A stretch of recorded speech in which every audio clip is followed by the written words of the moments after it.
De retour sur le plateau de la matinale de ce jeudi 20 octobre. Bienvenue à vous si vous nous rejoignez. Il est temps de prendre votre petite dose d'actu 100% Vendée pour ce début de fin de semaine. On essaie de positiver un petit peu. Un petit dicton d'actualité, tiens, pour commencer. Octobre ensoleillé, décembre emmitouflé. On va donc voir ce que nous réserve la météo du jour dans quelques instants. Avant cela, je vous propose de regarder le menu du jour. Nous parlons notamment agriculture avec la situation dans les élevages de volailles. Il y a comme un air de déjà-vu avec les cas d'influenza aviaire qui se multiplient. À ce jour, 6 foyers détectés en un mois en Vendée. Les éleveurs qui ont déjà été touchés en début d'année se barricadent pour protéger leurs élevages. Nous allons voir aussi que la première édition du forum Bien vieillir à domicile a fait des petits. Direction les achats cette fois-ci pour le 2e numéro qui vient de se tenir. Et puis début 2023, il y en aura aux Herbiers, dans le sud Vendée ou encore du côté de Saint-Gilles-Croix-de-Vie. Côté chronique, ne ratez pas notre coup de fil à la presse. Stéphane Messer, qui collabore à Camping Car Magazine, vient de publier 4 pages sur le slow tourisme dans le pays de la Châtaigneraie. Et le moins qu'on puisse dire, c'est que même s'il est vendéen, il a été plus qu'emballé par sa propre redécouverte de ce territoire dans le bocage. Rendez-vous donc dans un quart d'heure à présent pour l'entendre. Avant tout cela, donc un petit mot de météo.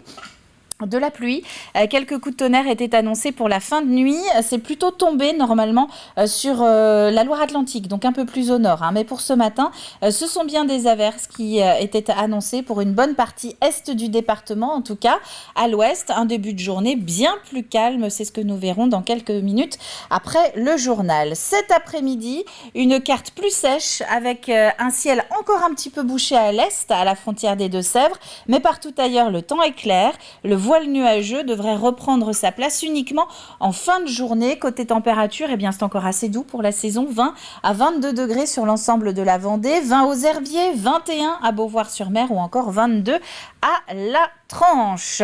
Enchaînement, regardons maintenant les horaires de marée en prenant compte donc de cette météo du jour. La mer sera à son point le plus haut en début d'après-midi avant une prochaine basse mer qui elle est prévue à 20h30 ce soir. Les coefficients, eux, ils remontent doucement mais le marnage, c'est-à-dire la différence entre la marée haute et la marée basse, reste encore assez faible. Les carburants, nous sommes jeudi. Et oui, vous savez qu'on a pris l'habitude de faire un petit point sur les stations les moins chères dans le département. Alors la situation s'améliore dans les stations-service, c'est bien mieux que jeudi dernier. Donge a levé son blocage, les carburants donc commencent à en ressortir. Et au niveau national, nous sommes passés grosso modo d'un quart des stations impactées par les blocages des raffineries à 2 sur 10. Pour autant, nous avons préféré jouer la carte de la prudence. Et nous allons attendre encore une semaine avant de reprendre le palmarès des pompes les moins chères de Vendée. C'est juste histoire d'être certain que vous ne tombiez pas sur une station où il manque encore quelques carburants. Rendez-vous donc jeudi matin prochain. Ce sera avec Diane Delangle, jeudi prochain, pour faire le point sur les stations les moins chères de Vendée. La carte des marchés, elle, en revanche, Antoine, il l'a sous le coude et la voilà. Je vous propose en ce jeudi matin d'aller sur l'île de Noirmoutier, par exemple, à la Guérinière. Vous pouvez également, si vous préférez rester sur le continent, aller à Givran, sur le pays de Saint-Gilles. On a Avrier, on a Saint-Philbert-de-Bouenne pour cet après-midi, ou encore Saint-Mémin, et ça, Saint-Mémin, c'est plutôt en fin de journée, et c'est à l'opposé du côté de Pouzauges. Pour l'éphéméride, Sainte-Adeline aujourd'hui, mais bonne fête aussi au Ayrton, au Lina, ou encore au Line. Le soleil se couchera ce soir à 19h09. On passe au journal.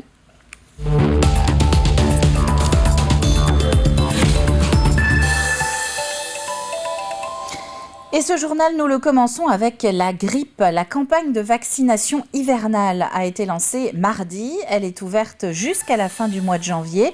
Une campagne qui n'est pas à négliger puisque d'après l'Institut Pasteur, la grippe tue chaque année entre 10 et 15 000 personnes. Tous les publics fragiles ont donc dû recevoir ou vont recevoir leur bon de vaccination. Pour l'instant, ça concerne les personnes qui ont reçu des bons de la sécurité sociale, donc les personnes de plus de 65 ans et celles qui sont atteintes de certaines pathologies comme le diabète, l'asthme, voilà. On se présente en pharmacie, on vient récupérer le vaccin et puis soit on le fait sur place, soit après on décide de le faire chez le médecin ou alors à une infirmière. Et en parallèle, la campagne de vaccination contre le Covid-19 est également en cours. La Haute Autorité de Santé rappelle qu'il est possible de faire les deux en même temps, mais avec une injection sur chaque bras. Sommes-nous à l'aube d'une nouvelle vague d'influenza aviaire en Vendée ? Les annonces de foyers, en tout cas, se multiplient. Hier après-midi, on a appris que 2 nouveaux élevages infectés avaient été détectés. Le premier à Saint-Hilaire-des-Loges, le deuxième à Moutier-sur-le-Lay. Dans les exploitations, notamment celles qui ont déjà été touchées en début d'année, on applique donc les règles de biosécurité scrupuleusement, et ce, pour éviter tout contact avec une faune qui risque d'être malade. Cyril Guillet. Comme un très grand nombre d'élevages en Vendée, le GAEC Lumino-Charrier n'a pas été épargné par l'influenza aviaire. Le 11 février dernier, le réveil est difficile pour Thierry Luminot et ses 2 associés. L'élevage qui est là, le bâtiment qui était plein de dindons, a tout crevé en 72 heures. Et quand on se voit toutes ces bêtes crevées, c'est pas rien. Et on peut rien faire. Cette exploitation accueille 7400 mètres carrés d'élevage de volailles, plus précisément de poulets et de dindons. Mais depuis la première vague d'influenza aviaire, pour entrer sur la ferme, il faut montrer patte blanche. Tout véhicule qui rentre dans la cour arrive au poste de désinfection, à la barrière. Et la première chose où que les véhicules doivent se désinfecter, interdire l'équarrissage. Et le poste de désinfection est là, qui est mis à disposition pour tout le monde. Et toujours dans un souci de biosécurité, des périmètres de protection ont aussi été établis. On a un premier périmètre où personne ne peut approcher du bâtiment. Une zone vraiment réservée qu'à l'exploitant. Ce qu'on a clôturé. Après, on rentre dans le bâtiment, on rentre dans un sas, il y a un pédiluve, et il y a une première zone où on se désinfecte, aussi bien les mains, les pieds, et on change de tenue. Et un deuxième passage après, pour rentrer dans le bâtiment, où on recommence. Alors après, je ne sais pas ce qu'on peut faire de plus. S'il le formule avec le sourire, Thierry Luminot reste néanmoins inquiet. Pendant ce mois d'octobre, déjà 4 foyers de grippe aviaire ont été signalés dans des élevages vendéens. On sent que ça revient, que c'est dans la faune, que ça traîne, quoi. On a l'inquiétude que ça recommence. Depuis le mois de mai dernier, un vaccin est en cours d'expérimentation dans le Gers et dans les Landes. Une lueur d'espoir pour ces éleveurs qui craignent une seconde vague. Un reportage de Cyril Guillet qui a donc été tourné avant l'annonce des 2 nouveaux cas d'hier. Nous en sommes bien aujourd'hui à 6 exploitations vendéennes touchées par l'influenza aviaire. Il y a une vie sur l'île-Dieu en dehors de l'été. Une vie et donc également un tourisme hors saison qui est possible. Et c'est bien ce que compte valoriser la municipalité par le biais de son office de tourisme au cours des prochaines années. Pour rendre l'île attrayante, attractive en plein hiver, un schéma de développement touristique y est en cours. L'idée, il sera notamment de valoriser les entreprises sur place. Les visiteurs pourraient alors découvrir les artisans. Il est en plein travail. L'idée, c'est vraiment de montrer que l'île-Dieu, c'est un territoire qui est vivant toute l'année, qu'on a des savoir-faire qu'on aimerait mettre en avant, et aussi de créer du lien entre les habitants et les professionnels. Et c'est des visites qu'on a vraiment axées sur leur saison. On a envoyé un courrier à nos partenaires, donc des agriculteurs, des artisans ou des entreprises. Et certains ont répondu, donc avec vraiment une volonté de mettre en place ces visites-là. Des images et des propos envoyés par notre correspondant TV Vendée sur l'île-Dieu, à savoir notre confrère de Neptune FM, Philippe Turbet. Aménagement du territoire, toujours avec ce contrat de relance et de transition écologique signé la semaine dernière à Givran. Pendant 6 ans, État et Pays de Saint-Gilles s'engagent à promouvoir le territoire tout en respectant des critères écologiques ou encore sociaux. Certains projets sont déjà engagés, d'autres encore à l'étude. À la clé, une aide financière par l'État. Nous avons signé aujourd'hui l'annexe financière pour les projets qui ont été soutenus au titre de l'année 2021 et qui concernaient des domaines aussi variés que la mise en sécurité, en accessibilité des équipements publics, la rénovation énergétique également des équipements publics, la création de pistes cyclables, tout ce qui va dans le sens de la mobilité douce, et puis également des interventions dans le cadre de la prévention des inondations ou encore de la qualité de l'eau. Le montant total des subventions de l'État aux collectivités du pays de Saint-Gilles-Croix-de-Vie s'est élevé à près de 3,9 millions d'euros. Comment rester le plus longtemps possible à la maison en autonomie ? Suite à une première édition fin avril à Mortagne-sur-Sèvre, le forum Bien vieillir à domicile vient d'organiser une nouvelle journée d'échange aux Achards cette fois-ci. Un temps de rencontre avec tous les acteurs vendéens qui peuvent faciliter le quotidien des aînés. Des rencontres, mais aussi, vous allez le voir, des mises en situation. Diane Delangle. Une activité physique adaptée et des interactions sociales régulières. Voilà la recette pour bien vieillir à domicile. Ce forum du même nom organisé aux Achards grouille d'idées pour y parvenir. Et pour achever de s'en convaincre, il suffit d'enfiler le simulateur de vieillissement proposé par la MFR de la Motte Achard. La veste, elle pèse 20 kg. Elle pèse 20 kg. En fait, elle permet de simuler les mouvements et les douleurs du dos et des épaules.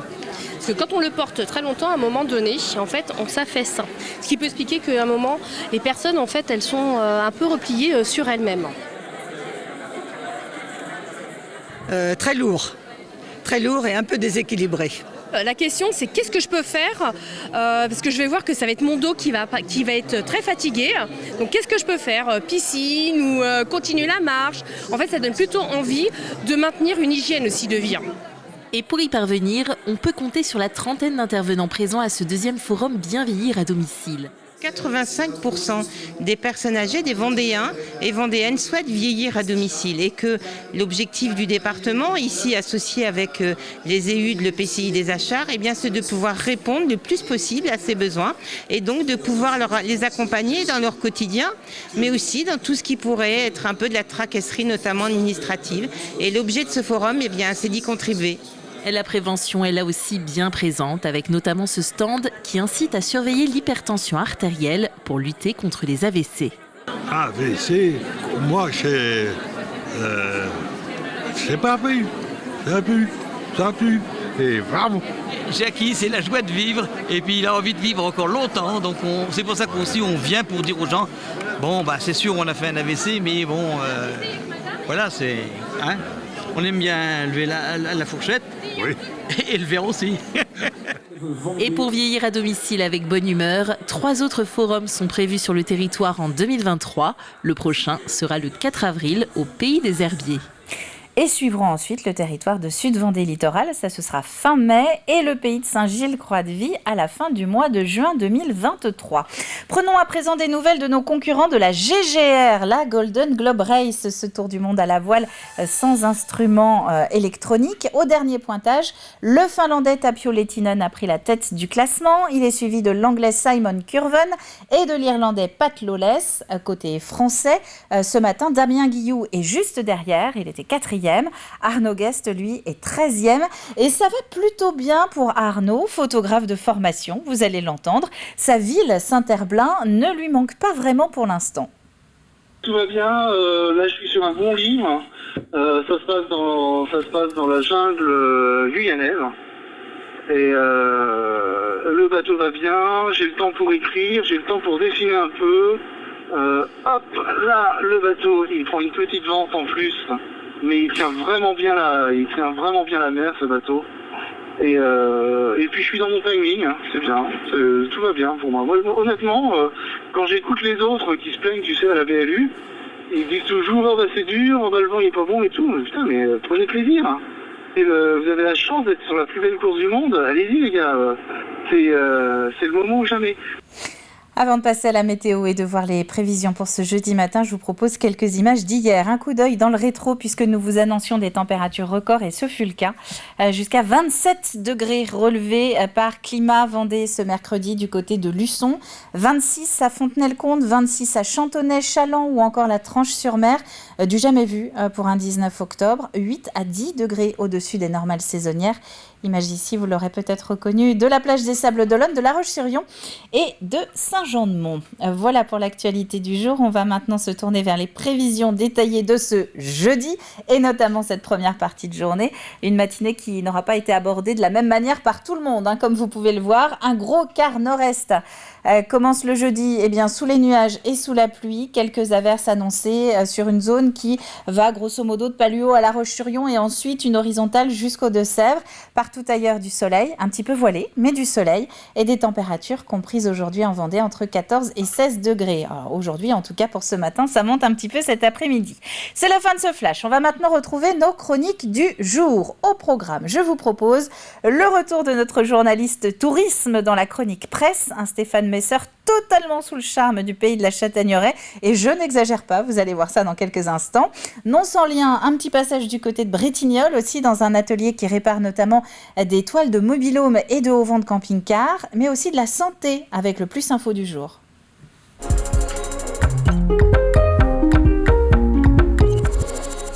Et oui, de la santé, puisque nous nous intéressons effectivement aux troubles 10 ce matin dans le Plus Info. Il en existe 7, vous allez l'entendre, et une association en Vendée, AP10 85 notamment, est là pour vous épauler si vous êtes concerné ou si vous avez besoin de partager votre quotidien.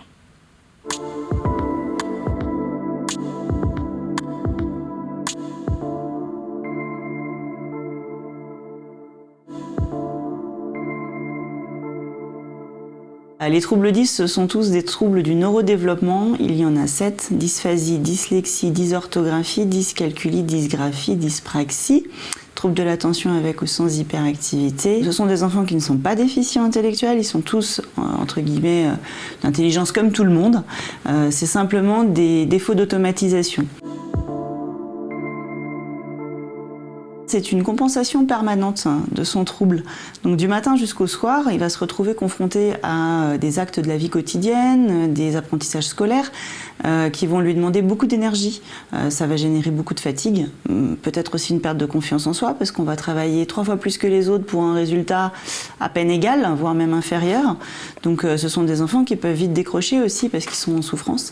Donc le quotidien, c'est me concentrer 10 fois plus pour pouvoir lire le même texte que les autres, ne pas être aussi rapide que les autres à certains moments, ne pas forcément faire la différence entre les dizaines et les unités dans les calculs. Donc quand on doit résoudre un problème, on est encore plus en difficulté parce qu'on est déjà en peine pour pouvoir poser le calcul.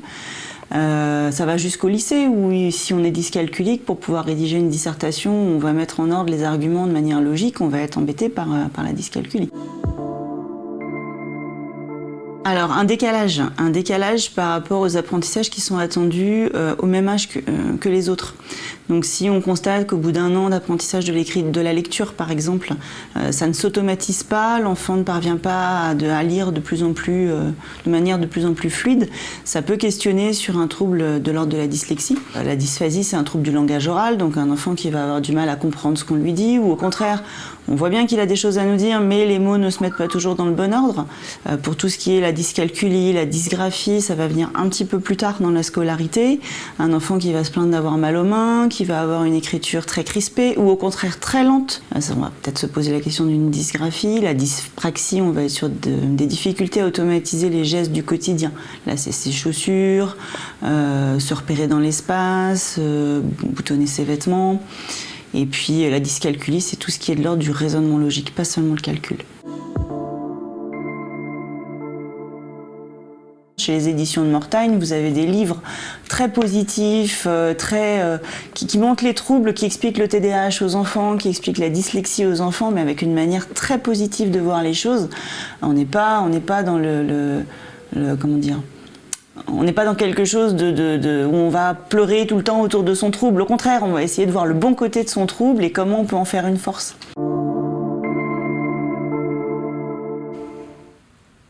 Et si vous avez des doutes pour votre enfant, eh bien la première chose est d'en parler avec votre médecin ou avec le médecin scolaire.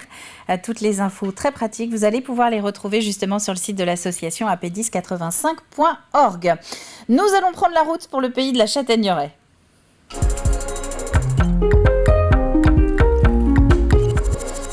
Alors, pourquoi le pays de la Châtaigneraie et pourquoi je souris ? Eh bien, parce que c'est le sujet du reportage de Stéphane Messer qui vient de sortir dans Camping Car Magazine. Quelques pages, 4 exactement, pour mettre à l'honneur cette partie du bocage vendéen à l'échelle nationale. Et vous allez voir que Stéphane est sans doute devenu un des meilleurs ambassadeurs de l'endroit. Moi, je suis vendéen, je réside en Vendée, et en fait, la Châtaigneraie, le bocage, je connaissais pas forcément. Et quand l'Office de tourisme m'a invité à découvrir ce super coin 100% verdure de Vendée, j'ai dit ok banco. Et en fait, une fois sur place, je me suis rendu compte que c'était un lieu génial pour décompresser, mais en même temps pour d'abord décompresser parce qu'il y a du bocage, c'est très vert, c'est très nature. Mais en même temps, c'est super à faire en camping-car ou à vélo ou à pied. Voilà. Mais camping-car, c'est parfait pour ça. Parce qu'en fait, il y a plein de portes d'entrée différentes. Il y a la nature, mais il y a aussi l'histoire avec le musée de Lattre et Clémenceau, qui est très, très intéressant, vraiment très intéressant. Il y a Bouvant, qui est pas très loin. Il y a le musée de la mine de Fémoreau. Donc, on voit, il y a plein d'entrées possibles. C'est-à-dire, on aime les balades, on aime la randonnée, c'est génial. En camping-car, c'est super parce qu'il y a plein d'endroits où s'arrêter, des campings, des coins sympas. On aime l'astronomie, il y a les chemins aux étoiles, il y a l'histoire, il y a de Lattre, il y a la tour Mélusine, enfin voilà, il y a plein d'entrées possibles. On peut manger local, enfin vraiment, moi je suis... allez dans le pays de la Châtaigneraie, allez-y. Non, mais je suis devenu fan, quoi. Déjà, il faut convaincre son rédacteur en chef. Alors, une fois qu'on est allé sur place, on est convaincu. Il n'y a pas besoin d'inventer ou de faire des artifices pour dire c'est génial.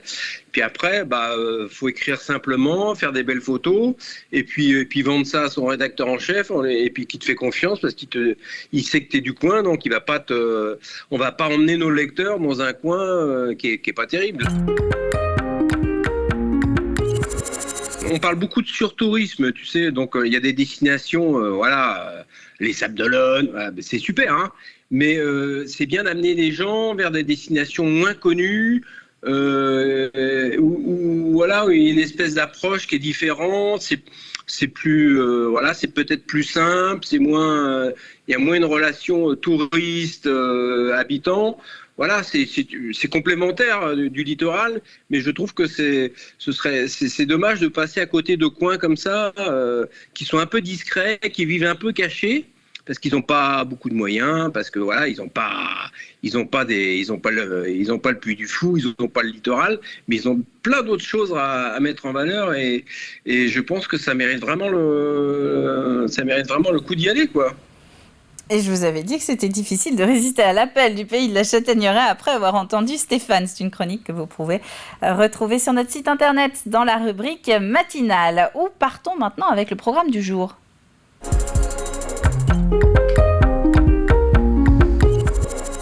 Eh bien, nous partons à la mer, à Bretignolles-sur-Mer, même plus exactement. Martine Bernard a reçu les caméras de TV Vendée dans son atelier Les Toiles de l'Océan, abri de terrasses abîmées, au vent de caravanes déchirées, rien ne lui résiste.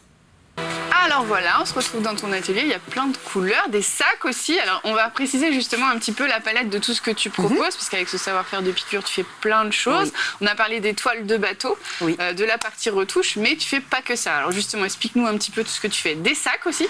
Oui. Alors en fait les sacs, au départ c'était pour décorer un petit peu la boutique, vu que ça marche. Du coup on en fait un petit peu, alors plus en saison d'hiver parce qu'on a moins le temps en saison d'été, suivant la demande. Ça peut être la couleur que les gens demandent, avec une lettre, un chiffre, on peut faire pas mal de choses. Exactement. Ok, alors tu parlais de la saisonnalité justement, toi ton métier est vraiment très saisonnier, alors raconte-nous comment ça fonctionne. Oui, en fait moi je travaille beaucoup avec les campings, donc en fait les campings ouvrent au mois d'avril. Ils ferment au mois d'octobre à peu près. Voilà, donc voilà, c'est ça. Donc du coup, c'est vrai qu'à cette saison-là, moi je fais beaucoup de réparations. Je travaille beaucoup avec les bâches de mobil-home. Donc de réparation de bâches de mobil-home, c'est-à-dire on change le cristal. Le cristal, c'est les transparents qui servent de fenêtre en fait, qui est abîmé par les UV. Et du coup, je change ça, le cristal, et je peux changer les fermetures, poser un œillet, changer des élastiques, mettre des roulettes, enfin, en créer même de nouvelles. D'accord. Donc, du coup, ça c'est le c'est une grosse partie de l'activité. Exactement. Donc après, je fais aussi du coussinage. D'accord. Pour les campings aussi ? Oui, pour les mobil-homes. D'accord. Mais ça peut être pour les maisons aussi. Ça peut être refaire un fauteuil, ça peut être un canapé, des chaises. Je peux avoir la mousse et refaire la housse qui va dessus. Donc voilà, ça c'est quelque chose qu'on fait beaucoup. Et alors du coup, les campings, etc., ou même les particuliers, comment ça se passe? Ils viennent avec leur matière, leur tissu, etc., moi, ou ils comptent sur toi pour trouver tout ça? J'ai toute une gamme de tissus, en fait, où les clients prennent... je leur montre ce que j'ai, moi. Ce que tu peux leur trouver, voilà, ce que je peux leur proposer comme tissu. Ou après, si vraiment ils veulent, par exemple, un tissu avec des gros cœurs que j'ai pas, ils me rapportent leur tissu, il n'y a pas de souci. Ça, c'est quoi, par exemple? Ça, c'est une voile d'ombrage. Le client m'a apporté les cotes. Elle a choisi sa couleur. Je lui ai expliqué ce qu'on pouvait mettre comme accroche pour mettre sur son mur de maison. Oui, ce qui est faisable et pas faisable. Voilà, exactement. Et après, on la coupe et on la confectionne. Et c'est un Mageco à retrouver au fil de la journée sur l'antenne, à la demande aussi sur notre chaîne YouTube. On passe au 4e et avant-dernier indice de la semaine dans le jeu de la matinale.